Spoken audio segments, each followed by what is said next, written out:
거품이라는 연구 결과가 나왔습니다. 적정 가격을 어떻게 뽑았을까 너무 궁금하더라고요. 근데 이 거품이라는 게 과연 기준이 뭘까? 신문을 보다 보니까 재밌는 내용이 있더라고요. 거품이라는 연구 결과가 나왔습니다. 여기 이제 신문을 보시면은 수도권의 집값은 35%는 거품, 서초구는 절반이 거품 이러면서 한경연에서 주택 가격 거품 여부에 논란 및 평가를 해서 뭐 보고서를 낸 것 같습니다. 뭐 서울은 58%, 세종시는 60%, 부산은 31%. 저는 이게 무슨 기준일까 너무 궁금하더라고요. 한국경제원에서 제가 보고서를 찾아봤습니다. 찾아봤는데 보고서가 보이지가 않아요. 그냥 9월 23일자로 거품 논란에 대한 보도자료를 냈어요. 근데 이런 내용도 있거든요. 5년간의 고강도 규제로 시장 기능이 마비가 되고 주택 가격들이 급등을 했다. 5년간 전국이 23% 상승했고 이런 부분들이 뭐 금리의 역량, 물량이 줄어든 상황에서 뭐 하향 추세로 좀 전환되었다고 판단되기는 어렵다. 뭐 이런 이제 정책적인 문제 때문에 그렇다는 거죠. 그래서 뭐 이런 것들 3년 동안에 급등한 부분들이 뭐 주거가 안정화됐다가 아니라 전반적으로 주거 불안정성이 높아지고 있는 상황이라고 진단했다. 이런 게 중요한 내용이잖아요. 중요한 내용, 이런 내용은 전혀 없습니다. 그리고 결과론적으로도 보면은 거품이 존재했던 건 사실이지만은 거품이 40% 지나니까 지나친 수준이라고 언급하면서 뭐 일부 뭐 지역들의 거품들에 대해서 뭐는 뭐 주택 정책의 실패의 결과로밖에 볼 수 없다. 뭐 이런 중요한 내용도 있잖아요. 근데 이 거품이라는 게 과연 기준이 뭘까? 아니 제가 한번 봤거든요. 근데 여기서 최근 5년간이라는 뭐 이제 시장을 주목을 했길래 여기에서 이제 산정을 했던 내용들이 있더라고요. 한경연에서 200개의 아파트 단지의 적정 가격, 이 적정 가격을 어떻게 뽑았을까 너무 궁금하더라고요. 아파트 단지의 적정 가격을 비교를 했는데 서울은 38%, 경기는 58% 이상 뭐 이렇게 과대평가되었다. 그러면은 여기에 적정 가격은 어떻게 뽑았을까? 보니까 현재 가치법으로 뽑았대요. 현재 가치법. 이 아파트는 이제 5년하고 20년 내에 아파트 단지. 근데 재건축이나 리모델링의 프리미엄 가격이 반영되는 거는 배제했대요. 그러니까는 되게 큰 걸 배제를 했죠. 우선 첫 번째 적정 가격을 내는 거에서 이걸 배제했다는 것 자체가 정확한 거품이 나올 수 없는 거고요. 저는 거품이라고 칭하는 부분들이. 두 번째는 현재 가치법이라는 걸 사용했대요. 현재 가치법. 현재 가치법이 뭐냐면요. 저도 이제 뭐 논문을 쓰고 있기 때문에 이 방법을 알거든요. 근데 이게 이런 거예요. 현재 가치는 물가 상승률에 대비해서 이 미래의 돈이 몇 년간 있으면은 미래의 돈이 얼마 될까? 그러니까는 예를 들어서 가격이 30년 뒤에 물가 상승률이 한 5%라고 치면은 1억의 돈이 얼마가 될까? 그러면 이제 현재 가치법을 쓰면은 한 2,300만 원 나오거든요. 뭐 이런 식으로 계산을 하는 거예요. 근데 문제는 뭐냐면은 이 물가 상승률이라는 부분들을 아마 뭐 적용을 했을 거예요. 어떤 거를 적용했는지 모르겠습니다. 근데 만약에 물가 상승률을 적용을 했다고 하면은 이 기준도 애매한 거예요.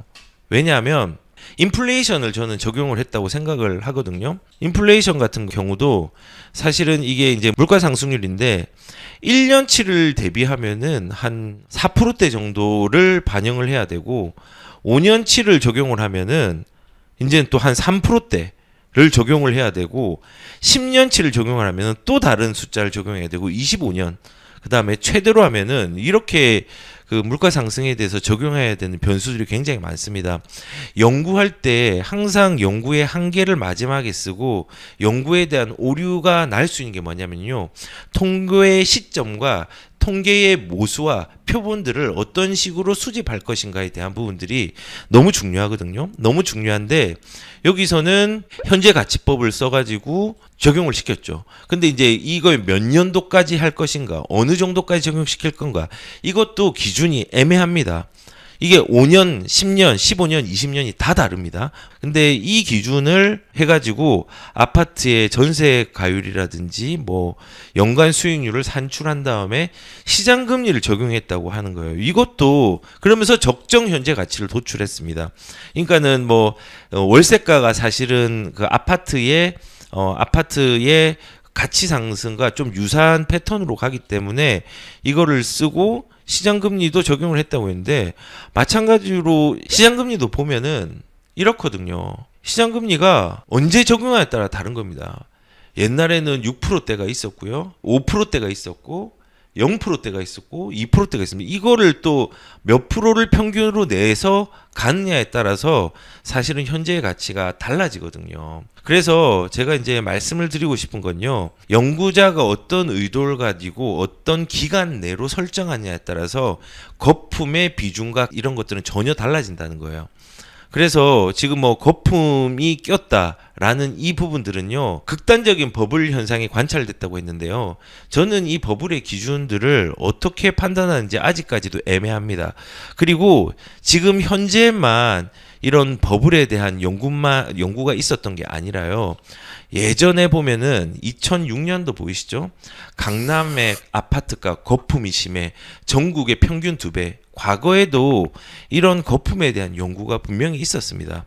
그래서 금융경제연구원에서 2004년도 이후에 평균 가격보다 13% 높아서 거품이 꼈다라고 해서, 여기 보시면은 한국금융경제연구원에서 2006년 3월 14일 전국 가격들에 대해서 뭐 모형을 연구해가지고 거품이 존재한다는 걸 판단했다라고 얘기를 하는데, 거품이라는 게 되게 이제 재밌는 겁니다. 요것도 내가 그래서 2004년 연구 보고서를 찾아봤어요. 한국연구원에 2006년도에 3월 13일 날 나왔네요.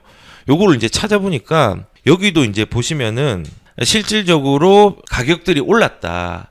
그래서 다음과 같은 시사점을 도출을 했는데, 뭐 강남, 서초, 송파뿐만 11개국 모두를 포함해서 강남 등이 가격이 급등한 부분들 지역만 고려한다면 거품 정도가 커질 가능성이 크다라고 했는데, 뭐 거품이 생겼다고 합니다. 여기서 보면은. 그래서 주택 가격 안정을 위해서 정책 노력을 기울일 필요가 있고, 주택 가격에 거품이 존재하며라고 이제 이 내용을 통해서 거품이 있어서 심각하다라고 얘기를 했습니다. 실질적으로 지금 2006년도의 가격을 보면은 그 이전보다 가격들이 올랐던 양상들이 커졌고, 2007년도가 되면 더 커졌습니다.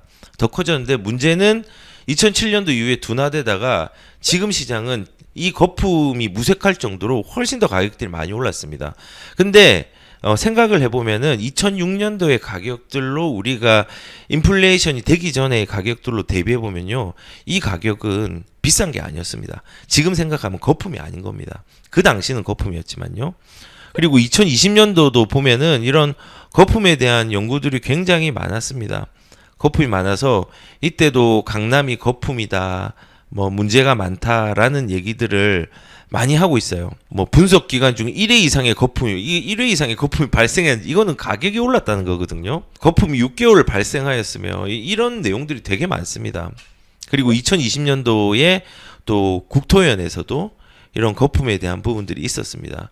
그래서 과거에 이런 거품에 대한 얘기들은 굉장히 많이 일어났고요. 실질적으로 이런 보고서가 나올 때마다 늘 시장은 거품이 많다고 표현하고 있었습니다. 그래서 여기도 보면은 이런 강남 사고는 거품 가격이 존재할 때 분석의 결과가 도출되었음, 거품이 있다는 거죠. 예, 거품이 많다는 겁니다. 근데 나는 이 거품들이 수요층이 두터운 데를 거품이 많다라고 좀 표현하고 있다는 생각도 되게 많이 들었습니다.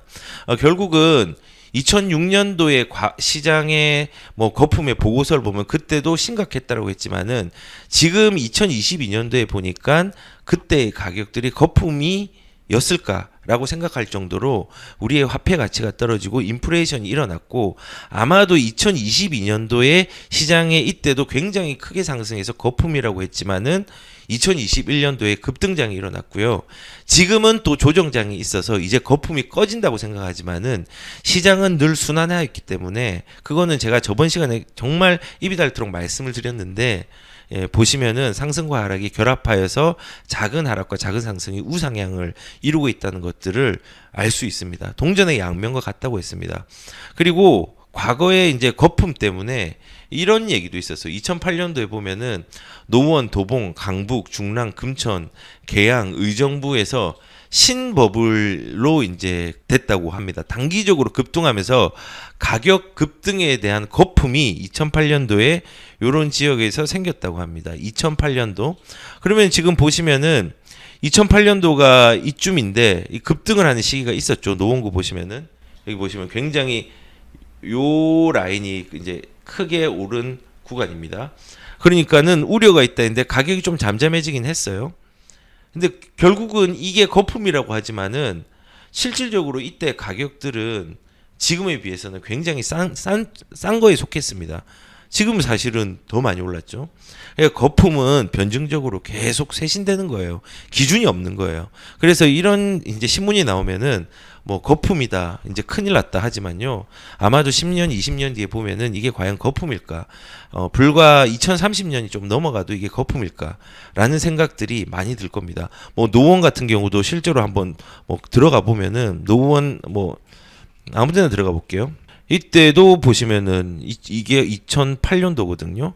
2008년부터 거품이었다고 하지만은 과연 거품이었나요? 지금 진짜 거품이 또 꼈네요. 근데 나중에 이게 또 잠잠해지다가 또다시 새로운 상승장이 일어나면요. 이것 또한 거품이라고 또 얘기를 할 겁니다. 그리고 지금 시장은 그나마 나았다. 라는 얘기도 충분히 나올 수 있다 생각합니다. 아마 그때 되면은 우리가 먹는 과자가 10,000원짜리가 생길 거고요. 아이스크림이 5,000원 할 거고요. 6,000원 할 거고 10,000원짜리도 있을 거고 그럴 겁니다. 그러면은 우리 그러면 소득은 어떠냐? 소득도 올라가겠죠. 네, 올라가겠지만은 제가 생각할 때의 이 인플레이션이라는 부분들은요.